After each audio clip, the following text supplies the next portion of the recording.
हाय सामान जय Jagannath Odia web developer YouTube channel को आपण मानक पुणी बहुत बहुत स्वागत। Full stack development React.js part 3 class रे आमे फीचर्स ऑफ React.js विषय जानिबो। तो सांग माने भाई भौणी माने आमे जहाँ भी किसी React.js विषय रे जानिचे आउ टिके अधिक जानिबा आज रो वीडियो रे। तो ये जो React.js आमे यूज करिबा गोटे वेब डेवलपमेंट बा फुल स्टैक डेवलपमेंट करिया पे तो कहीं यूज करियो तार किछिटा एक्स्ट्रा फीचर्स थिबो बोली आमे ताको यूज करूचे नहले आमे तो नॉर्मल आमे जावास्क्रिप्ट यूज कर परिबा ना। तो कहीं कि आमे React.js को यूज करियो तो कौन तार एक्स्ट्रा फीचर्स अछि आज आमे ए वीडियो रे जानिबा। तो चलंतु वीडियो टी को स्टार्ट करियो। वीडियो टी को स्टार्ट करिया पूर्व मु आपण मानको एति कथा कहबा चाहिए कि React.js लास्ट दुटा वीडियो मैं अपलोड कर देछि। तो आपण मैंने आज वीडियो थर्ड पार्ट रो वीडियो देखिया पे जाउछंदी। तो काइंडली वीडियो में भी लेंदी ही पारे काइंडली कंप्लीट देखिए कहीं बहुत सारा इनफॉरमेशन एते मु कलेक्ट करछि। ता संगे चैनल को सब्सक्राइब कर देबे जो माने वीडियो देखुछंदी और जो माने मो चैनल को नुआ आछंदी तो चैनल को सब्सक्राइब करके बेल आइकन नोटिफाई कर देबे। तो जहाँ भी किसी भी मो वीडियो अपलोड करी आपनकर यूट्यूब अकाउंट रे मो वीडियो नोटिफिकेशन आसीबो तो आपण माने देखि परिबे। संगे काइंडली शेयर कर दे फ्रेंड्स रिलेटिव मानन को जो माने स्टूडेंट अछंती बा जो माने जॉब करिया को चाहछंती और फ्री रे वेब डेवलपमेंट वेब डिजाइनिंग सिखिया पे चाहछंती जेति फुल स्टैक डेवलपमेंट तो मो चैनल लो जहा कि Odia web developer YouTube channel लो तो से माने बहुत ही जिंस विथ नोट्स माने पाई परिबे। तो मो लास्ट वीडियोस बहुत वीडियो रे आपण मानकु नोट विषय कहि देछि। तो आज वीडियो रे भी मु जणै दोछि कि मु बहुत सारा डेप्थ कांसेप्ट को लेके वीडियो बनाउछि आपण माने देखि नोट प्रिपेयर भी कर परिबे। तो जदि किसी डाउट रहइबो देन कमेंट सेक्शन में कमेंट करिवे ठीक अछि। तो चलन तो आज वीडियो को स्टार्ट करियो। तो एठी आपण माने देखि पाथुवे what are the new features of React.js। React.js कौन कौन नुआ फीचर्स अच्छी मुझे जानी। फर्स्ट हूँ JSX, सेकेंड हूँ कंपोनेंट्स, थर्ड हूँ one way data binding, fourth हूँ वर्चुअल डोम, फिफ्थ हूँ सिंप्लिसिटी, सिक्स्थ हूँ परफॉर्मेंस। तो ये 6टा पॉइंट को बेस करके आपण मैंने देखिपे 6टा पॉइंट को बेस करके React.js नुआ नुआ फीचर्स आछि। तो फर्स्ट पॉइंट रे लिखा है कोन ना JSX। तो JSX कोन ना JSX रो फुल फॉर्म होची JSX stands for JavaScript XML होची।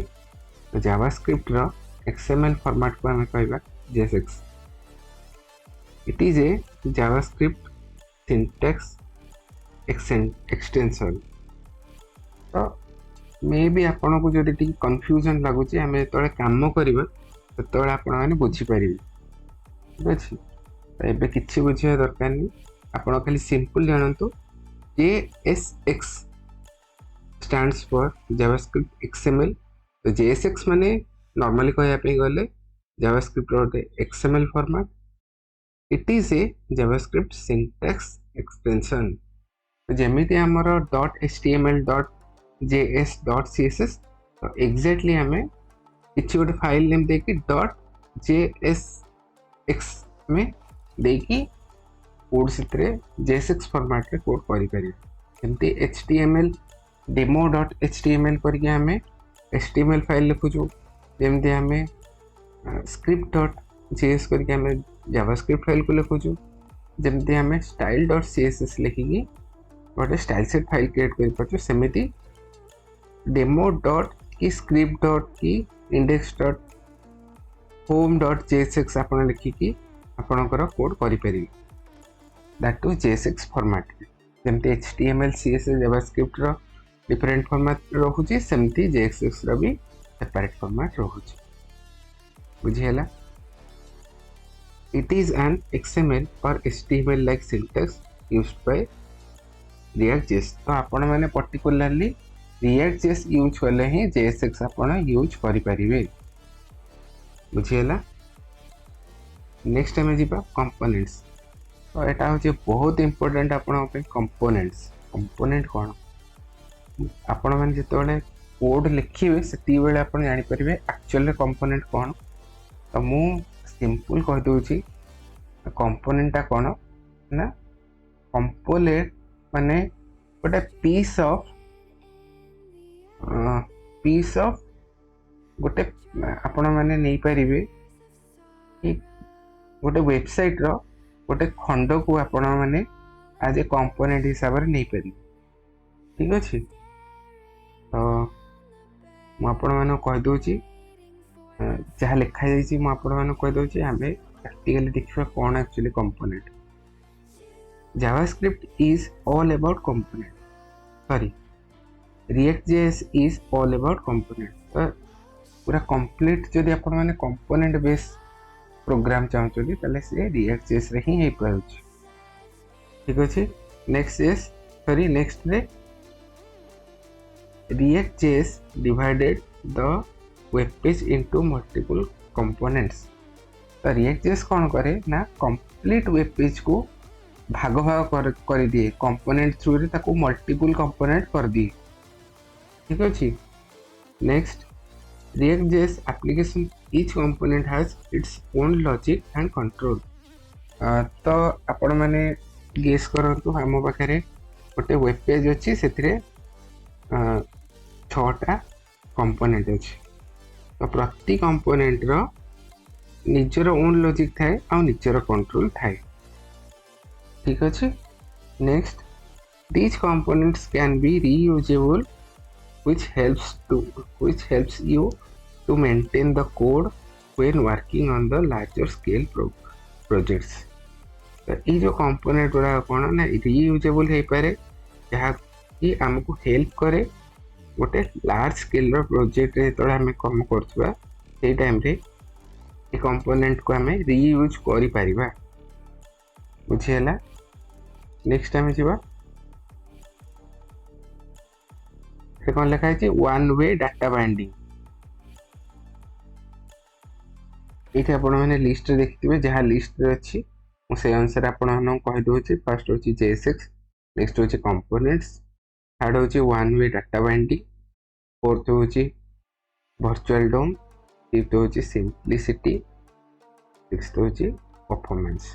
तो आम वन वे डाटा बाइंडिंग जानिबा कौन। नेक्स्ट टाइम जी वन वे डाटा बाइंडिंग। तो वन वे डाटा बाइंडिंग माने कौन सांग माने भाई बहन माने आपण माने वन वे डाटा बाइंडिंग रो जानि पारथुवे कि जेतोले गोटे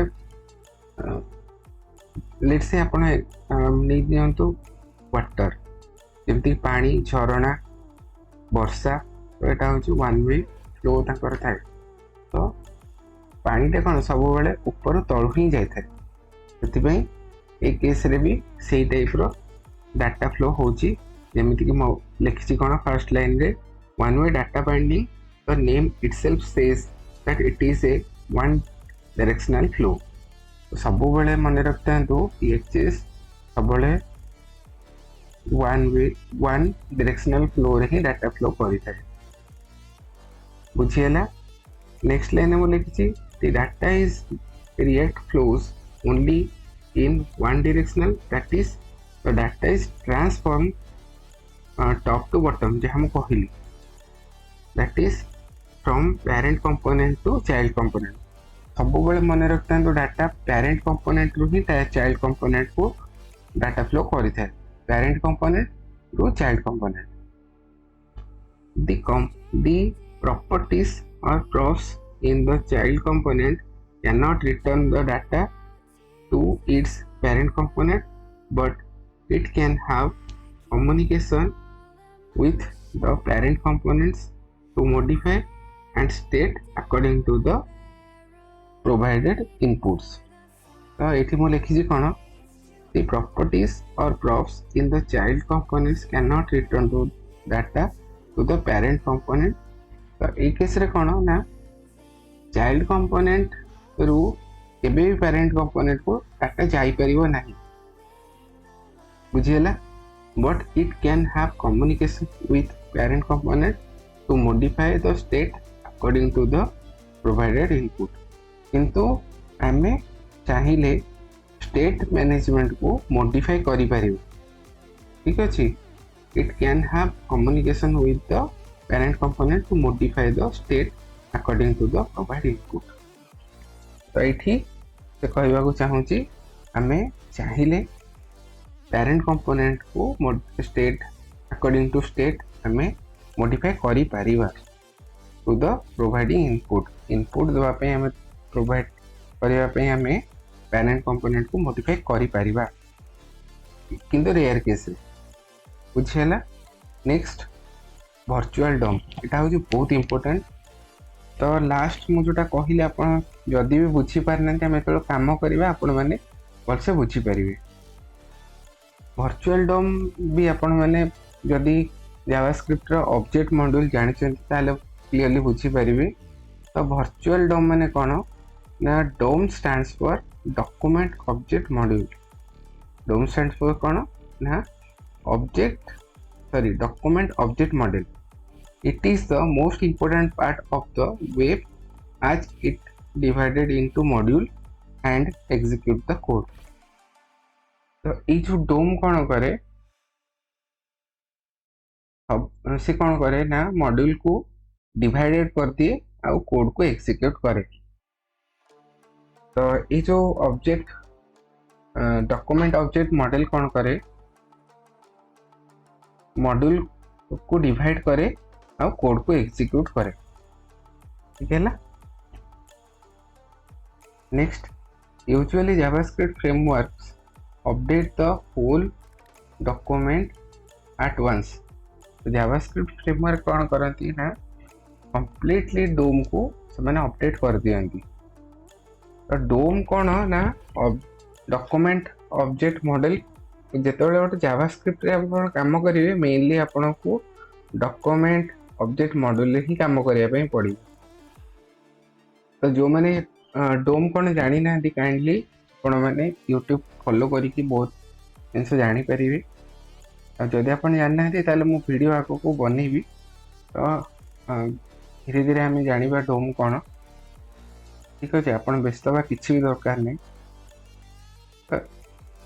तो लिखाई कौन usually JavaScript framework update the whole DOM at once, which makes the web application slow. तो बहुत सारा जावास्क्रिप्ट फ्रेमवर्क कौन करती ना डायरेक्टली डोम रे मैनिपुलेट करती अपडेट करती तो से कौन हुए ना वेब एप्लिकेशन स्लो हो जाए बट रिएक्ट यूजेस जमती कि आपण मैंने देखी जानी थे jQuery ठीक अच्छे लास्ट जिते जावास्क्रिप्ट अपग्रेड वर्जन आसला jQuery तो एग्जैक्ट से जावास्क्रिप्ट jQuery फ्रेमवर्क में लाइब्रेरी बाकी आप एंगुलर ना शुणिथे से जावास्क्रिप्ट फ्रेमवर्क तो से कौन करे डायरेक्टली डोम रे मैनिपुलेशन करे तो से कौन हुए ना वेब एप्लिकेशन स्लो हो जाए बट रिएक्ट यूजेस वर्चुअल डोम ये कौन ना रिएक्ट.js कौन करे ना वर्चुअल डोम यूज करे माने डोम रो गोटे फ्रेम नहीं जाए माने कौन गोटे मिरर आज मिरर हिसाब से गोटे छांच तैयारी कर दिए से यूज करे माने जहाँ भी किसी गोटे कॉपी कर दिए ठीक अच्छे but React uses virtual DOM which is an exact copy of the real DOM तो सी कौन करे गोटे कॉपी क्रिएट कर दिए गोटे real DOM whenever there is a modification in the web application the whole virtual document is updated fast तो प्रथम से कौन करे React.js गोटे वेब एप्लिकेशन यदि किसी डॉक्यूमेंट को आम मॉडिफाई करने को चाहूँ से फास्ट कौन कर होल वर्चुअल डोम को अपडेट कर प्रथम तापर से देखियो डिफरेंस किसी अच्छी कि वर्चुअल डोम और रियल डोम भितर जदि डिफरेंस अच्छी ताहले से कौन करियो चेंज किछि अकॉर्डिंग टू मॉडिफिकेशन से चेंज करे ठीक अच्छे होप मु आपण मानको एटा बुझेबी आगु को जहाँ मु जानी से ही आपण मानको जणै ठीक अच्छे तो यही होची वर्चुअल डोम रो कांसेप्ट तो आम जो प्रोजेक्ट धीरे धीरे आगू करवा या ऊपर भलसे मु डिटेल वीडियो आपण मानको जणैबी केमिति वर्चुअल डोम रे काम करा Next, simplicity. React.js is a component based which is make the code reusable, and React.js used to JSX, which is a combination of HTML and JavaScript. This make code easy to understand and easily debug and has less code. एठी कौन कहूची ना जेहेतु React.js component based तो code आमे reusable करि परिबा और React.js रे जेहेतु JSX यूज होची तो आमे HTML और JavaScript को कंबाइन करि परिबा से ठीक अछि हेले कोन हबो ना कोड बुझी हबो इजी हे जिवो हमको डिबग करिया पई भी सुविधा हबो आ कोड भी कम रहइबो ठीक अछि नेक्स्ट आमे जिवा as we discussed earlier React uses virtual DOM and updates only the modified parts, so this makes the DOM to run faster.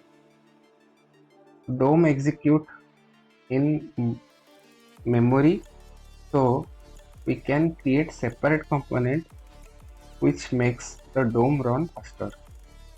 एठी कोन कहूची ना जेहेतु virtual DOM काम करची आउ DOM executes in memory, so we can create separate components which makes the DOM run faster. DOM जेहेतु गोटे separate component create करूची memory रे और ताकू रीयूज करूची सेतिमे कोन होची ना DOM फास्ट हे जाउची तो सेतिमे हमर यूजुअली React.js रो परफॉर्मेंस भी फास्ट होची होप आपण मान को एती इन्फॉर्मेशन माने मो आशा करची बहुत सारा इन्फॉर्मेशन जहा कि React.js रो नवा फीचर्स ऊपर दे परची जदि आपण मान को वीडियोटी बहुत इन्फॉर्मेटिव लागि छ भल लागि छ देन वीडियो रे गोटे लाइक निहित देबे चैनल को सब्सक्राइब करना दे वीडियो देखु जंदे और जो माने नवा अछि चैनल रे काइंडली चैनल को सब्सक्राइब कर दे शेयर करिवे फ्रेंड्स रिलेटिव मान को जेमति कि मते बहुत सारा मोटिवेशन मिलियो तो मो ई टाइप रो वीडियोस लेके आसी पारी आज वीडियो को मैं एंड कर नेक्स्ट क्लास देखा thank you so much thank you for watching have a nice day जय जवान।